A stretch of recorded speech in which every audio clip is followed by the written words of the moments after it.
us to the Village Sessions podcast, Bringing wisdom home.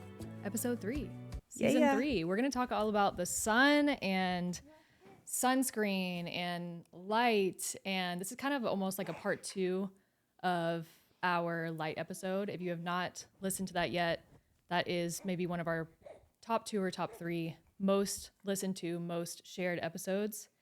And before we get into it, we're going to talk about, speaking of sun, speaking of light, our absolute, you guys know, favorite product to use in the realm of light and preserving the light that we're receiving through the sun, preserving our charge, and it's raw optics. You guys know we love some raw optics. I'm a big fan. I've talked about this on the light episode, but these are like 5 years old now. Wow. Was it 2021? Oh, it's almost 2026. So yeah, almost 5 years old. These are my oldies right here. Those are your oldies. The Maxwells. These are still I'm wearing The Molly's Clydes right now, but the Clyde daylight lenses, I wear the Clyde daylight every day. I wear the Clyde sunset every night. It is my favorite tool. And I just want to talk a little bit about the importance of this as a tool as we are receiving like max light and sun in the summertime, and how we can use this as we transition into the fall. You want to kick it off with that? Yeah, we have discussed this in different arenas and in our courses and things. And one of the concepts is in the sunshine, you get max sun. You get the most available sun that is possible, the most available light during the day. And then most of us go home, most of the general population go home and sit in front of the TV and close up the doors and do the things with the blue light. And it drains the mitochondrial battery of all of the beneficial light that they receive during the day. And so these are obviously great tools to help you mitigate some of that, or lifestyle shifts, which is what we talk about in Generative Biohabits. As we go into wintertime, as we go into the fall, it's like your body required all that energy buildup. It was intentional and purposeful. People that aren't close to the equator, further away, where the light environments are a little more unstable, it's like, that is a purposeful time. Like, let's like maintain it, protect it a little bit. Yes. Yeah, so that's why we like these as tools. Yeah, Kyle just reminded us it's like a bear going into hibernation in the wintertime. Like, how do you actually store the light? Yeah. And using a tool like this is my favorite way to store the light outside of like Everything we did in the light episode. Yes. Yeah. Go back to the light episode if you guys are like, ooh, like what? Like, tell me more. What else? All right, thinks that's funny. Arlo's like, yeah, what else? Let's talk about it. Let's talk about it. Let's talk about the sunshine. Let's talk about summertime sun. We're still in the month of August right now. This will come out while we're still in this month. We want to do a conversation about the sun, sunscreen, even like a big picture history of sunscreen and when it was developed and formulated, and then when it was actually turned into an entire industry, and how that coincided with when people started to collectively burn, and why might that have happened according to politics and nutrition and industry. And so we're going to get into it. So let's talk about the sun first, and then we'll bring in the element of sunscreen and ways that people started to block the sun and the implications that we had in the body. We're going to talk a little bit about skin cancer and just skin damage and aging. And I know we talked about aging in the Botox episode and then also the light episode, if you guys want to go into a little bit more detail there as far as just aging in general. And let's just kick it off and talk about the history of the sun, like how we used to see the sun back in the day, how things shifted over time. Yeah, so ancient cultures, we know this through a lot of different various texts, like Egyptians, Greeks, Romans, etc. They would use the sun as a ritualistic or like worship idol, essentially. In some cultures, like Ra, the sun god, it's like the product of today's episode, but that was an Egyptian god that they utilized for all kinds of things, and health benefits were one of them specifically. And then we kind of moved into more of like the treatment oriented use of sun. So that would be like bringing that holistic viewpoint into the medical paradigm. And so they would treat, you were just saying, they would treat like rickets, and different nurses in certain early 1900s would treat kids with jaundice, and they would put them outside in the sun. And so that kind of got woven in. And then there was this whole boom of the generation that wanted to be free in their body and use the sun as like a symbol of rebellion of sorts, and like the nudist colonies and all these kind of things popped up. And now I think we're landing more in the space of in between there too. I guess there was that industrial revolution piece where it was like protect yourself against the sun. But now we're kind of moving into this quantum biology lens where it's like, oh, there's like a whole bunch of neurochemistry, quantum science. There's a lot of like white paper now, like you say, to back up all of the benefits that you can truly utilize from the sun.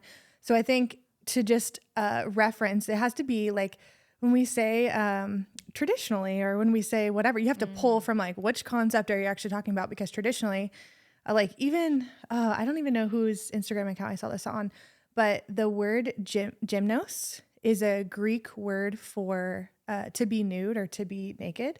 And the gymnasiums literally used to be spaces where men most likely would go and train, but they would be naked. So they would train like gods, like they were imitating gods, and they would do it naked, and then they would have thermal baths where they would naked bathe together. Whoa. I feel like really deprived right now. Like, You want the gym? well, just like, no, if you think about it, like, in a sense, though, how appropriate is that? Of course. And, you know, almost any training that was related to war or fighting or, you know, protection and things like that, where physical ability was called in, that training was done very scantily clad. Totally. Yeah. If. Good point. Yeah. We know that, we'll go into all this later, but we just know how beneficial the like UVA and UVB is to bone growth and like strength and your body's ability to generate energy and maintain energy. So like, if you even Google the word gymnasium, Google the origins of it. So I think it's interesting when we think about how different words, you say this all the time, different pieces of our language have been dropped out and mean different things, you know?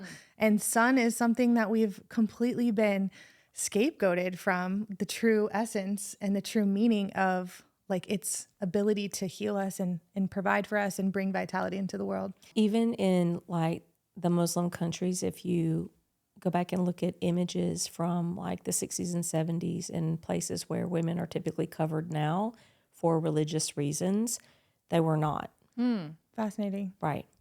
So do you think that was mainly the Industrial Revolution kind of coming in and moralizing things? Yeah. It's so interesting. Yeah. And then it goes back to the first episode we did of the season of protection. It's like modesty first and then protection of some sort. Yeah. Yeah. I can remember back in the day when I first started listening to Jack Cruz's stuff, he had this very, it was a very provocative, penetrating post, right? Which I absolutely love that tone. You guys know that about me. Where the tone of it was, if you want to kill a woman, cover her. I'm sorry, but Dang. you know what I'm saying? I'm like, boom, Dang. mic drop. Everything was just said that needed to be said was just said. Wow. Bam. Well, bookmark we're that done. for the kitchen session. Yeah, we're done. We're going Yeah. to talk more about that. We're going to after. talk about naked tanning in the back. Yep. But no, if you think about that in terms of even just our ability to reproduce, there's so much white paper now that points to sun exposure and fertility, So big. Like just, reproductive organs and the endocrine system. absolutely.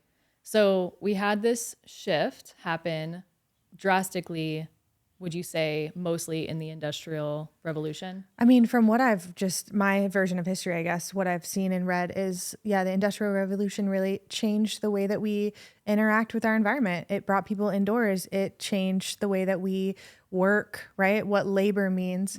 But I think there also is a cultural element to this too, because, my husband's from his dad's side of the family. They're kind of from this Polynesian area and then also the Philippines.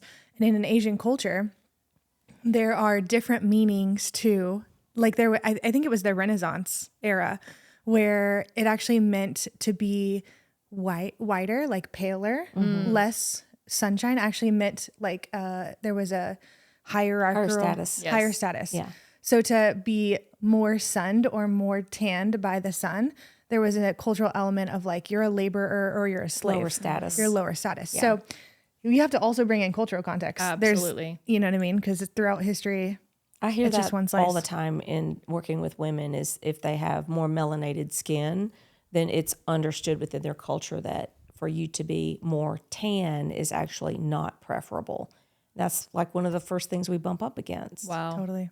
Is how are you going to get sun, and also reckon with this indoctrinated concept that that's associated with this, so it's less than that. Totally. I'd love to paint a picture of, so you discovered Jack Cruz, and were you already using the sun as a huge piece in your foundations at that point? Or was No, Jack actually, Cruz was the what's so first? interesting about that is, and I think I've talked about this before, is when I was growing up, my mom was always connected to the earth. Like she mowed grass and she gardened and she was always outside doing something, right?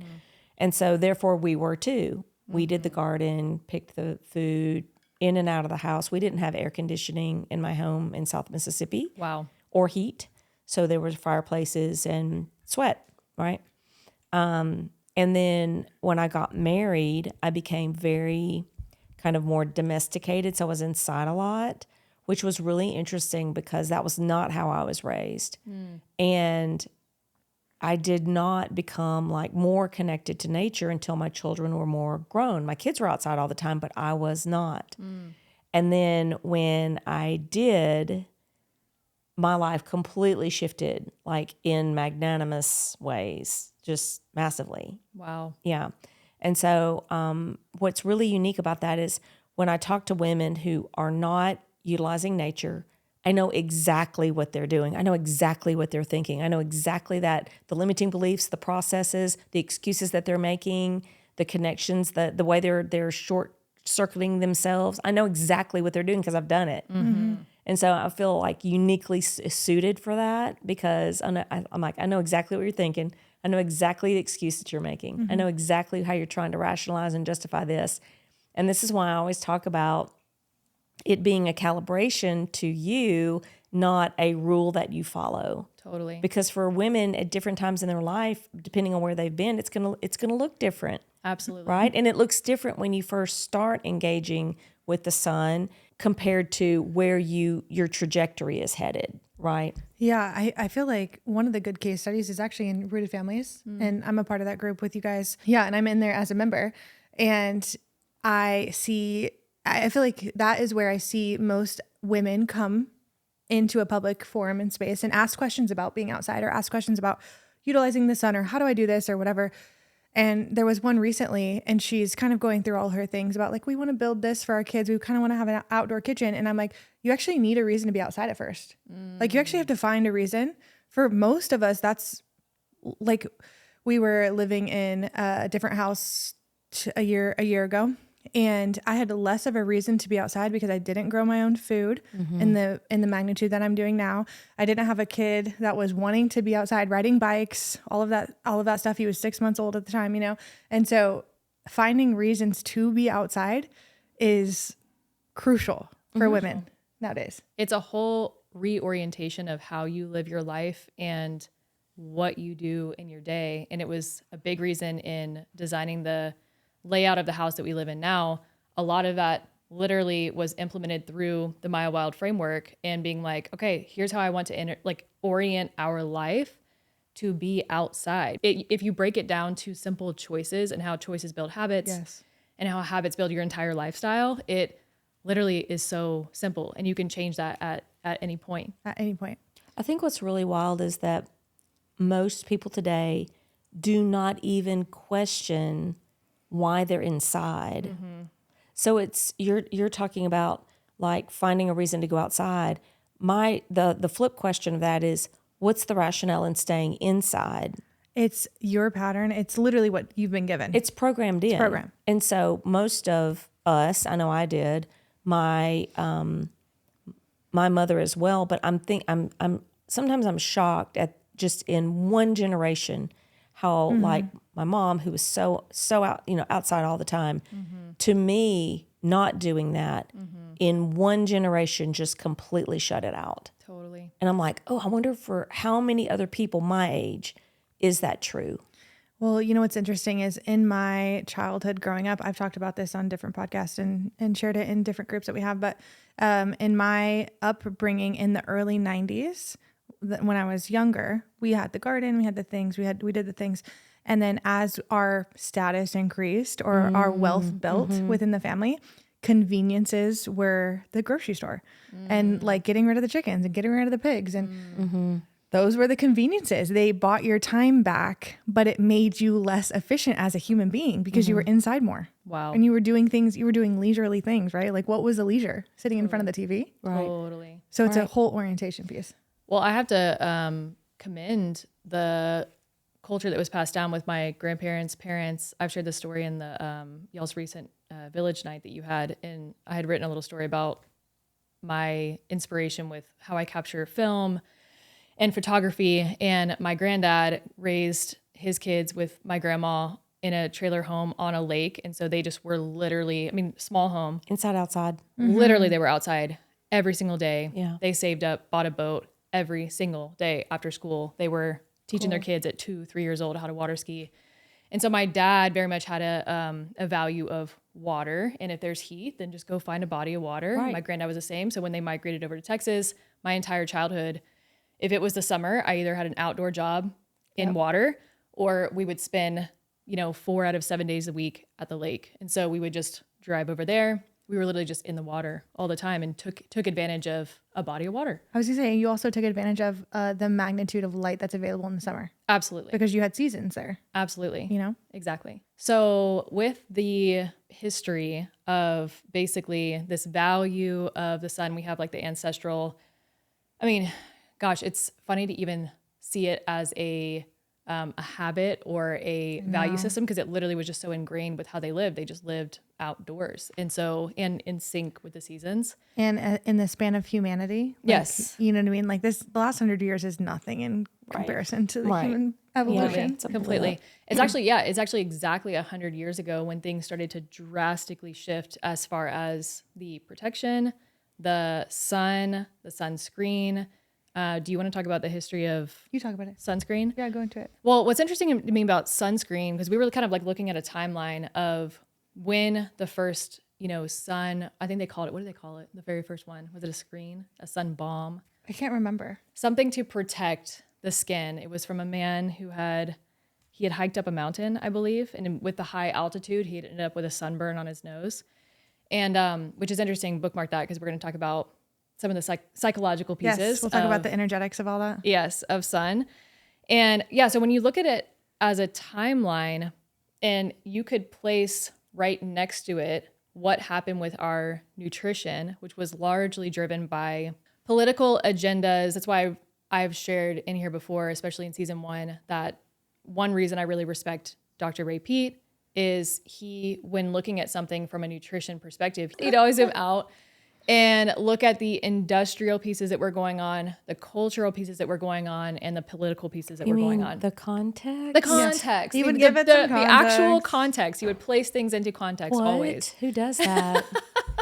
Sorry. I love that he mentions it though. He Yes. truly does give it like the That's credit. responsible. It is Yes, completely it's just responsible. straight Place up it in responsible. context and Yep. then see what comes up. Exactly. That's just responsible to me. Exactly. And he was also just like a gatherer of data and then simplified it where you could, click, look through all the white paper. And so he actually wrote this piece that I found yesterday back in the 90s. It was this newsletter about the importance of the sun. And he was talking about sunscreen even back then. And I'm like, that was unheard of because back in the 90s, it was like, we definitely did like the zinc across the nose. Yeah, we didn't do a ton of that. We did like heavy like swim team too. Yes. From, like 6 to 14. And we just like, I guess raw dogged it. Raw dog it. Raw It's dogged good. it. We did it. The sun and goggle you tan got line. you got the tan line. I was just going to say the tan lines were like so extreme. Yes, that was so. Let me just say though, because that was my first like real job was being a swim coach to a swim team. And if you think about the time of day that we started, kids were setting their alarm, getting out there. First practice started at 7 a.m. Yep. Great light. It's such great light, and then We got to talk about this in a little bit. Yes, the tan lines on the kids and the way that they gradually built up their sun callus was phenomenal to see. I never saw a kid get sunburned in swim team because they were just here for an hour and building up the sun callus. So, anyways, repeat. If you take a timeline of his work of how he's laid out the history of the industrial unsaturated oils that were added into our entire food group as a whole, and then lay that next to when we started implementing sunscreen as an industry in and of itself, they're literally a timeline match. We're talking to the year. And so I guess it was the late 1800s is when we invented the cotton gin. Yeah. Cotton gin, that era. And after they were starting to mass produce cotton, people wanted to know what to do with the cotton seeds. And so they were incredibly toxic to consume. And through a process of trial and error, they finally broke it down enough with lots of innovation and industry tools to process it enough where it became somewhat consumable for humans and animals to eat. And so they were like, cool. Let's do this with all of the mass producing vegetables, and let's call it vegetable oil and put it into the food and make it sound healthy. And really it was that they were able to feed this to cows because it was requiring less calories to feed their cows, but fattening them up more. And so it was a way to slow down the metabolism of the cows and get really, really big, juicy cows, not necessarily healthy, but just fattened enough to be able to turn into that mass producing meat. And so that's what happened in the 20s and 30s. And then it was the 30s and 40s when sunscreen was becoming a full-time industry. I wonder if that's the correlation with dermatology. I'd have to look that up specifically, but dermatology came on the scene, right? As its own Specialty. Its own specialty. Like, this is the thing that you do. What do you deal with? You deal with the skin. Yep. So we gotta create a problem so that I Totally. can deal with the thing Totally. and then sell the thing that you need for the problem. Well, and the interesting thing about that, I mean, Ray Peat wrote about this, and it's pretty common knowledge by now that skin cancer or moles or melanoma, they show up on shaded skin. The more whitest, that- right? The most pale part of your body. the most pale part, maybe the most vulnerable parts. Yep. And it was very well documented that people who actually worked outside and were receiving tons of sun had the lowest amount of skin cancer. And so I have a crazy story about that. Yeah, We go had this was my first, I think this was my first like, oh, this doesn't correlate to me. Yes. Moment. I was 7th grade, 8th grade maybe. And one of my teacher's husbands got melanoma. He was also a teacher. He was one of the most pale looking men that I could remember at that time. And me thinking, why do you have skin cancer? How do you have skin cancer? This doesn't make any sense to me. My dad should be the one who's a farmer who has a leathery skin who should be having skin cancer. And then there was that moment that I was like, what is that? What is that? He was under fluorescent lighting all day. Yep. He was completely shaded. He was always wearing sunscreen. He was always protecting his skin. And I just thought that was really fascinating. Is it the sun or is it the absence of the correct portions of light Absolutely. that cause the things that they say that they do? And then add what happened with our nutrition, which was politics, basically made it the correct runway to essentially ensue that industrial seed oils would then become like a major food group.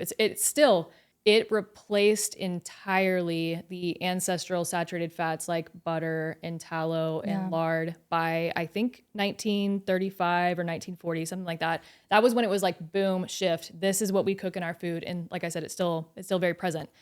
And so what Ray Peat was putting together is that a sunburn, his definition of a sunburn is actually from the cellular damage of the unsaturated oils, because what happens when you're consuming lots of them is they get stored into your tissue.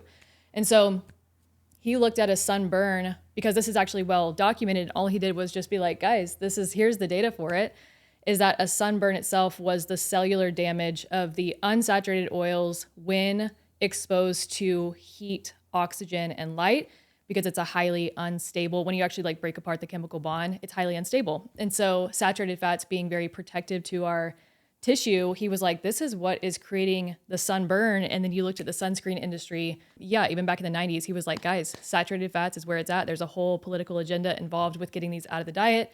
And so we're big fans of saturated fats over here. Love the saturated fats. Yeah. You know what's interesting about that too is 1930s, 1940s. That's when we became modernized. We started going inside. We started doing these things inside the air conditioned, heated, Controlled environments, right? So you're literally inside these doors and these windows, and then windows started having their own proponents to block out and shield different components of the light. And that nutritional shift also matching with our like not being outside literally at all. And then your body's, this is what we talk about in generative biohabits, is like you are designed to be outside in the early times of the morning as a natural protective element to be able to handle the midday, the harshness of the midday sun. Harshness, I'm going to say harshness. But the design is that your body primes. It literally is like, okay, I need this like infrared, I need this red light in the morning time. And then as the UV index builds, my body's going to be like, oh, I'm going to create these natural chemical responses to build up melanin inside of my body and have this protective mechanism that's hydrating, that creates these gel-like layers around the cell, and then creates energy essentially to be able to metabolize the photons that you're receiving from the high midday sun. All of that was dropped out. Absolutely. Every single piece. They're like, well, of course you have to protect yourself when you go outside in the middle of the day because you haven't been outside at all or seen the sun, or your eyes haven't seen the sun. You haven't had any light exposure in the morning time. So of course you need to protect yourself, right? Literally. So it's like almost that self-fulfilling prophecy thing. That's what I was going to say. It is the self-fulfilling prophecy. It's the loop where if you do go out and spend 5 hours in the midday sun after being inside, indoors all morning, maybe on blue light, some sort of blue light, but you're in a protective element, and then go expose your body because you're like, I really need to get some sun. You go, oh, this is how my skin reacts. And then do we want to talk about the psych pieces right now of that? Go for it. She was looking up Dr. Michael J. Lincoln's take on sunburns this morning. What did it say? Yeah, I was just going back through it. It's vulnerability anxiety, essentially. And so there's a protection element of that as well. You feel exposed. So whatever the exposure is, right? Is it I'm being exposed to this thing that I've been told is harmful for me? Or is it this exposure that I have a certain melanated amount of skin, and I was told that it's not enough melanin to be able to be in a space that handles this amount of sun, right? So if you think about like vacation or something, someone that might have a lower Fitzpatrick scaling rating, skin type, comes to Hawaii, since we're here on vacation. They're like, they have these belief systems that I'm not a fit for this environment.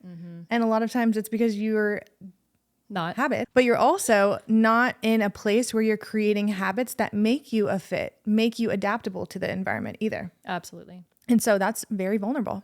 So I mean, and I think Michael J. Lincoln will go into different, he'll go into different areas of the body and what the burning means, sunburns could represent in different areas of the body. I know nose was always kind of my thing growing up. And that's like that's kind of like your first primal. It's like that smell, if you think about dogs or something other mammals, they're like, I smell it out. It's like that first primal protective mechanism. And so I think nose was just a thing for me growing up based on my own safety needs or seeking safety in different environments. Totally. And it's interesting that is, I'm doing the belly thing right now because Michelle, you saw a reel, was it yesterday, talking about the pregnant belly and how it grows. It potentially, there was a man who, do you want to explain it? Oh, he was just talking about how the light and the belly are so important together, which when I, everything that he said, I went, yeah, of course. Yeah. And women don't think about exposing their bellies to the sun a lot of times when they're pregnant. Right. And we had a real live example of this. Actually, there was someone we knew that was expecting. Her labor was slow to get going or whatever. It was kind of like prodromal for a few days, and then it was in and out, and they were wanting to quicken Molly it. and I asked our first always obvi question, which was, how much sun you been how much doing? sun you been getting? How do you put your feet on the ground? And she tells this story about how she stepped out, and it had been really cloudy. Yeah. How she steps out into her yard, puts her feet on the ground, and the clouds move and the sun shines directly on her belly, and then boom, she's back in labor. Wow. Like, I'm acting like I'm surprised. I'm not surprised. we're not surprised. And at the same time, when you think about how profound something like that is, it's like, wait a minute, really? And yeah, really. Yes, really. I mean, the light exposure is the thing that sets your hormone signaling up in general. Right. And we know that pregnancy and labor is all responsive to the juices that are flowing and the hormones that are going. I knew that that is how I wanted to prime my labor. Maybe 1 or 2 weeks before I gave birth to Arlo, I just had this moment down at the beach and just this feeling of this is exactly how I want to feel when I'm going into the immersion basically of my child. And so I spent early labor down in the ocean, just supercharging my belly, and then drove back up, had a baby. And it was just that feeling of, you could literally feel it like it's a battery charging up from the sun, getting that full panel on your belly. Yeah, I think it's important too to note that the way we've oriented our lives is being outside, right? So being outside at different all times of the day, not just midday sun where we're getting like that really extreme UV index where that vitamin D synthesis is happening and stuff. We're also orienting ourselves to seeing the sun with our eyes, our bare eyes. You always talk about this. When you go on your walks, you take your glasses off, even if the deer comes and jumps at you. The pigs cross right in little, front of me. It's a little blurry, but Nature we all got it. around in the dust. Yep. But that's intentional. It's an intentional biohabit that Yep. you've created because you know how important it is for the photons to be receiving the retinal signal to be receiving the photons. And so through the eyes and through as much skin exposure as possible, and our experience at being here, I would say not one of us has maybe me more, I guess, but not one of us has a like genetic mitochondrial DNA lineage from like this area. You know what I mean? Right. This latitude. And so I don't know if you want to go into any of that at all, but there are protective mechanisms in place Yes. that nature has given you Yes. by seeing the sunrise and seeing a sunset. It radically reduces your chances of burning. I want to go back to this element of orienting outside because this is something I see so many times in comment sections. So listen up. Don't be the one to comment the thing until you gonna be listen the to this. one. It's They're gonna the totally be the one. it's the topic of, but what about this? Yeah. So mosquitoes. Oh my gosh, mosquitoes flies. is the one. Mosquitoes. Dude, mosquitoes Or is no, such a. too hot. It's too hot. It's But you the- have exceptions for this too, so you can bring these in when we talk about it. Well, I want to talk about mosquitoes first Okay. because first off, we absolutely live in a place where there are mosquitoes. You live in a place where mosquitoes are abundant, actually. And I think We love it. In the gulch. in the gulch, I'm like, your relationship to that thing is what matters. If you have a relationship to that thing where that thing is going to be the thing that sends you back inside, I feel like that is a very obvious use of the mosquito to get what you really want, which is to come back inside. 100%. How have you calibrated your relationship to mosquitoes? Really not giving enough about the mosquitoes and the bites. Like, Yeah. just to be honest, like really switching that, reframing that to be like, I'm getting bit. I love it. Yeah. And just literally, like, I know I need to be outside right now. It's that mind over matter thing. But my husband and I have we've always had like a little tension there. He's like, oh, it's mozzie hour. You know, it's like, close the doors and like, all the screen doors and like, make sure everything's shut. If I open the screen door, go outside, he's leave it open. He's like, the door's open. The mozzies are getting in. I'm like, everybody's going to be okay. And so my son has picked that up a little bit. But the way that I'm neutralizing it with him is, oh man, we were just in Indonesia and one of the islands that we visited, there's a lot of sandflies on the beaches. Those were like fairly intense. And so I'm like bringing the eucalyptus spray. I'm like spraying myself all the time. I'm like, I'm just going to be like literally like simmering in this eucalyptus spray while I get bit and lay in the sun because that's what I know I want to do. Exactly. And my son's legs, you saw, did you see the bites too? It was pretty extreme. There was lots of bites and there was a lot of like remnants of them for several weeks. And the thing that we did though was like we went to the aloe plants on the island. We broke off the aloe plant. We rubbed the aloe on the bites. And I Wow. said, this is what we do. Love. So we have aloe plants at our house now. And so he knows when he gets a little red and he gets a bayou, he calls it a bayou. It's a bite. Love. His bayou, he goes and breaks off the aloe plant and rubs the aloe on the bayou. Like, I love that. This is what we do. We stay, like, we orient ourselves to being outside. And so you can literally just neutralize something by thinking about it. Do you know what I mean by that? Yeah, and this conversation came up in my Freely Rooted group where a couple women were like, whoa, there's like a deep programming with mosquitoes that came from my mom and my grandma where it's like how we see even just a little bug. We're like, they're the worst. They're evil. They're like, gonna get me. there's so much charge. There's so much tension. surrounding this tiny little thing. And so I think we can make that so much bigger just by the way that we see the mosquitoes or the thing outside. And especially if it's the thing that's sending you right back inside, you're giving the mosquito your power. I'm just saying. Yeah. I'm just saying. Because You you're got so anything on willing that? to I was going to say, retreat. what do you guys do about mosquitoes? Gosh, that's been different at different times in my life. Because I can remember when I was younger, I was very reactive to them. Like they would whelp up and, the whole thing. Same way with like fire ants. We had fire ants, right? And lately, I would say in the last, I don't know, probably 12 years or so, I might get bit, but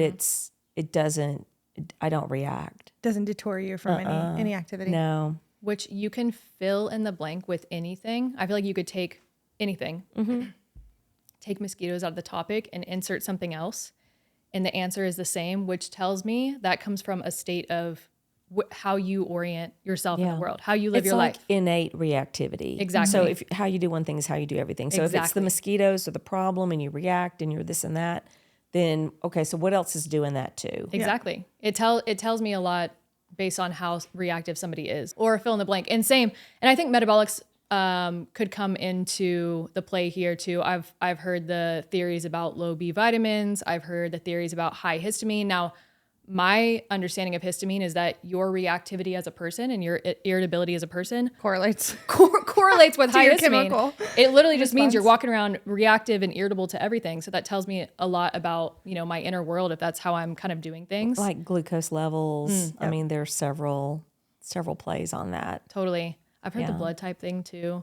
Yeah. Anyways, I used to be somebody that swelled up and welted so much to mosquitoes. My mom was the same. That was just something that we did in the summertime. Now we stayed outside and I reacted a lot to mosquitoes. And then I think 3 years ago or 4 years ago, I remember my very first year on Maui, I did react to mosquitoes back when I lived more in the Gulch. And then over time that neutralized. We have mosquitoes where we live now, and I will not notice them. Well, if I can just tell on you for a minute. Yeah. I also remember too, at that same time, you were also pretty wrapped around the axle about mold too. Absolutely. I was running out mold. I was like, you were running out several programs there. Mold, mosquitoes, my kids got this going on. What else? Fill in the blank. It was everything is happening outside of me, and it's harmful. And it's also how I saw the country and the world at the time too. I was very sensational in the way that I would take in information about what was happening. And it's all the same. To me, it's like the same energetic presence. It's just two sides of the same coin. Yeah. So you might think you're a truther. And yet if you're like, the world is evil, the world is this, and you're living in a state of... Yeah, exactly. Yeah. One of the things that we haven't touched on that I found very useful and helpful when I was reestablishing myself in the sun was DHA consumption. So it was seafood.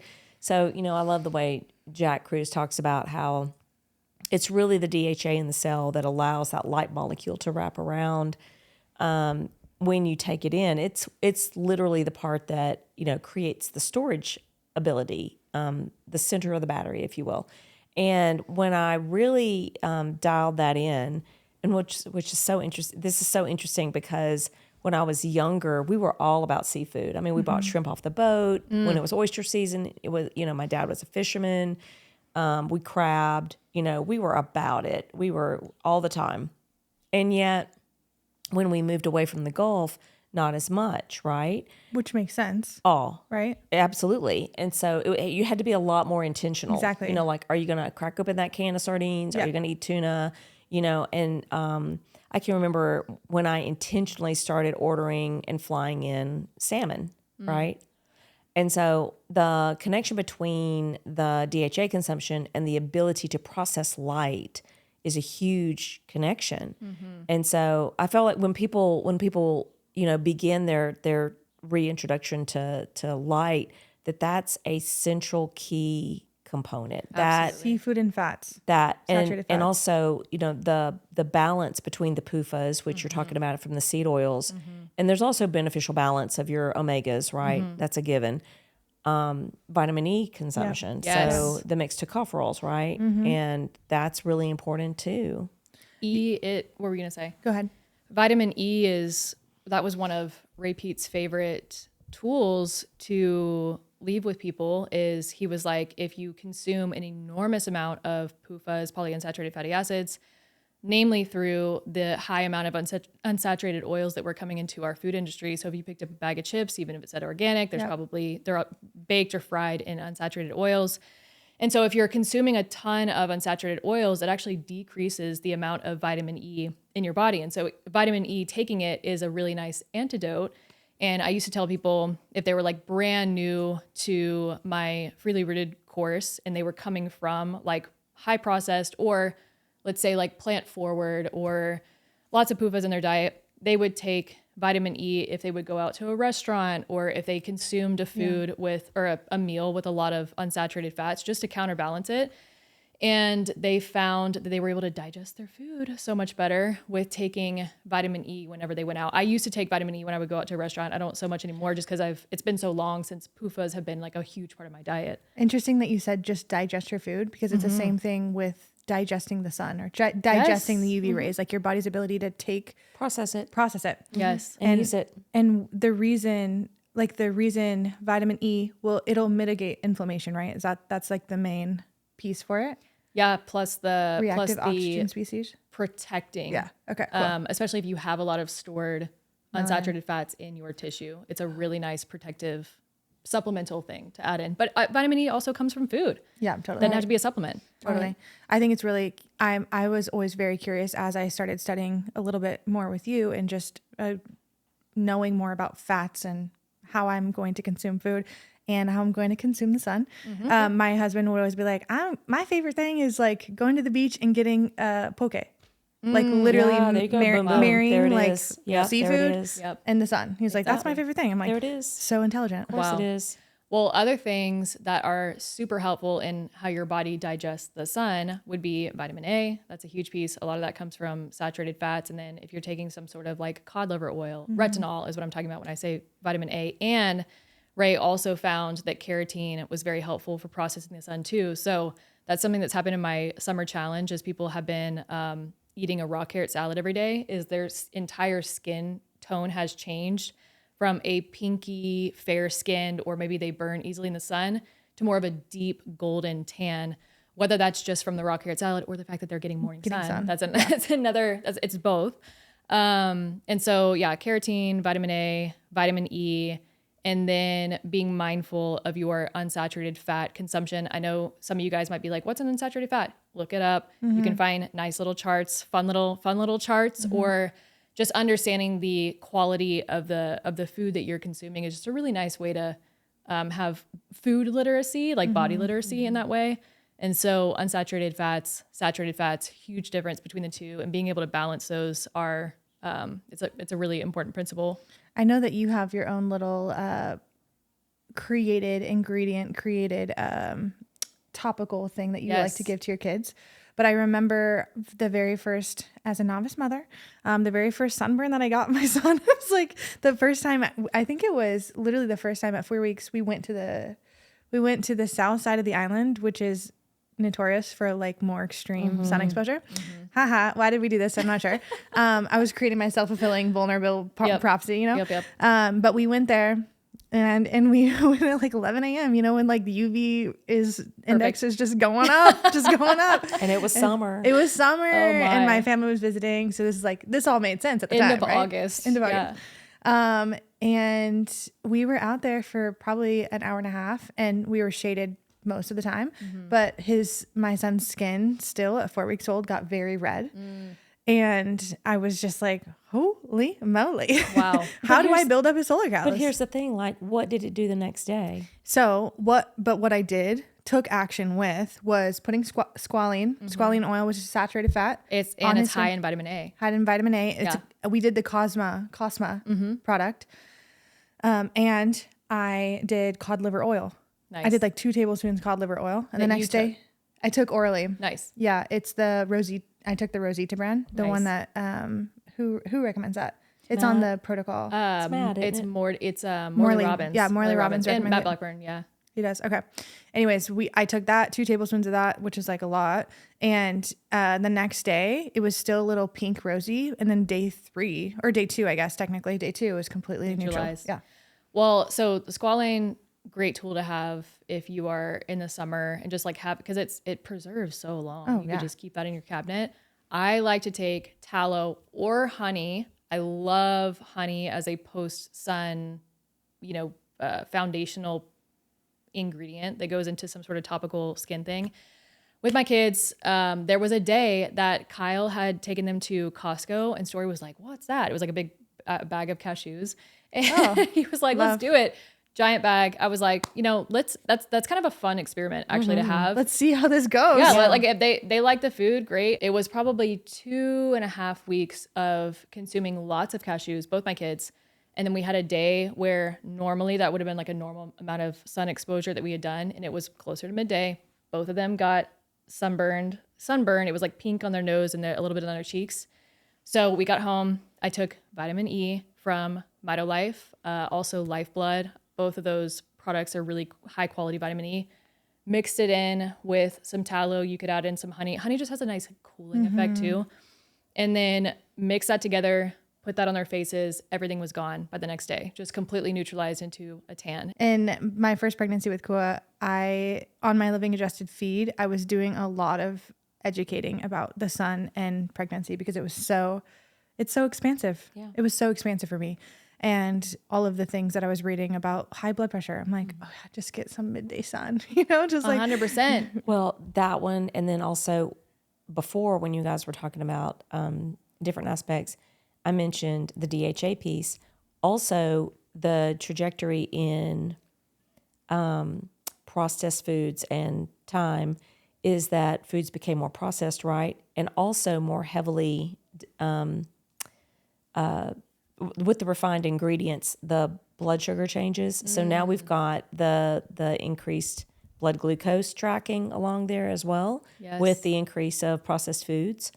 And while we all know that sugar is not an enemy, especially if you've ever followed Ray Peat, the fact that your metabolism being able to process it is the thing, right? And we know too now that the relationship between skin growths or whatever and blood sugar is also a correlative factor as well. Totally. And then also the lack of sun also correlates with higher blood sugars. Yep. So all of that goes together as well. So even in pregnancy, when women talk about Diabetic. blood glucose, I'm thinking, oh, how much sun are you getting? Totally. Also, how's your carbohydrate intake, and is that evidence that your body's not able to metabolize that level of carbohydrate? Do you need to shift some nutrients around to be able to manage that? Yeah. I think that's an interesting concept of getting stuck in a loop or a cycle related to the skin. Because when I think about pregnancy and how many women experience some form of dark spots or what is it called, melasma.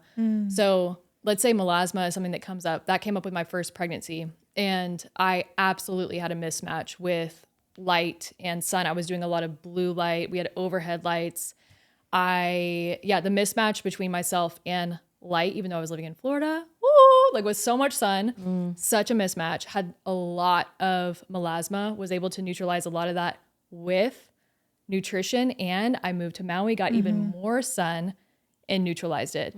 And so something that is interesting with melasma and pregnancy is I think the second that people try to, because I did this, cover it up, you're actually creating more of a veil between you and the light, which perhaps is the exact thing that you need to be able to balance your blood sugar. And because I think dark spots are like one of the first things that pop up with like hyperglycemia or diabetes. And so I remember Jack Cruz even wrote a post about melasma at some point talking about makeup and sunscreen being like the last thing that he would put on. He was like, no, you neutralize melasma by getting in the sun, not fearing the sun and protecting yourself. You're only going to further that. So I had a direct experience with that, where the more I tried to cover it up, the worse it got. Yep. That's how it went. Totally. Basically what people are protecting against is that reactive oxygen species, the inflammation that's created from the UVB, essentially. UVA causes the aging part. The UVB part of the light from the sun causes the DNA damage, which creates that inflammation. So coconut oil, saturated fat neutralizes a lot of the inflammation. Absolutely. And with the implementation of seed oils that came into the industry of sunscreen as we know it until recent years, where some of these smaller brands that we love to support have come out with, you know, zinc oxide, tallow, and caffeine, or like just little bioenergetic tools that go into, if you want to use some sort of sunscreen. Let's say it's like a day you're surfing all day. Like there's times where it might be appropriate to put something on if you don't have a hat. We love using hats. That's like our thing. That's our go-to. Girl. Yeah, I'm like, cover it up. Cover it up with a piece of cloth. Yes. You know what I mean? Get a hat that you absolutely love. Every summer I'll get like a different style of a hat. I just got one that I absolutely love. So I'm always wanting to grab it. I'm always wanting to put it on. And then my daughter, seeing me wear a hat, has asked if she can wear a hat. And so it's just, it's about what you love and what you prioritize, and especially if it's something that lights you up. No pun intended. But Lights you up. No, it's pun intended. Pun intended. And so the industry as we know it with sunscreen, it became highly saturated, pun intended again, with unsaturated fats. And I will never forget this story where we went to Corpus Christi, Texas as a family trip, on a family trip when I was in, I believe I was 11 or 12. And we brought a friend with us who had this beautiful olive skin. And because she was under our care, my parents' care, and it was going to be like 4 days, all day long sun at the beach. My parents at the time were like, we probably should prioritize, like she needs to like wear a little bit of sunscreen because she did not have a hat. That's what I remember. And she told my dad, she was like, anytime that I wear sunscreen, I get sunburn. Oh, wow. And she was like, I'm telling you, if I had that wear innate experience with it. Yes, she had the innate experience of I get sunburned if I put sunscreen on. Now that ties in potentially two things to me: the psychological piece of I'm exposed, therefore I need to protect myself, and then having a self-fulfilling prophecy with a burn. And then two, the high amount of unsaturated oils with these sunscreens that we used to use back in the day. Think Copper Tone Kids. Yeah, it was like a big bottle that just smells like. That was the first one. Ugh. I remember when it came out. So I remember my parents had bought this big giant bottle of like probably just, seed oils and something else. And I remember it was like day 2. She was like, I'm telling you, if I put that on, I will burn. I'm telling you. And finally she was like, you know what? I'm going to respect that this is like the rule of the family. And so she put sunscreen on. She blistered to Poor girl. the most extreme. She had, I think it was like 3 or 4 weeks after that of her skin trying to regenerate from that. And I just remember always being like, that's so interesting that she burned so badly when she put the sunscreen on versus if she just had her olive skin in the sun. And a lot of times too, what I tell people is like, listen to your body. Yeah. Like your body literally will give you signals like, oh, it's too hot. It's too whatever. It like, I'm sweating too much or I need the water.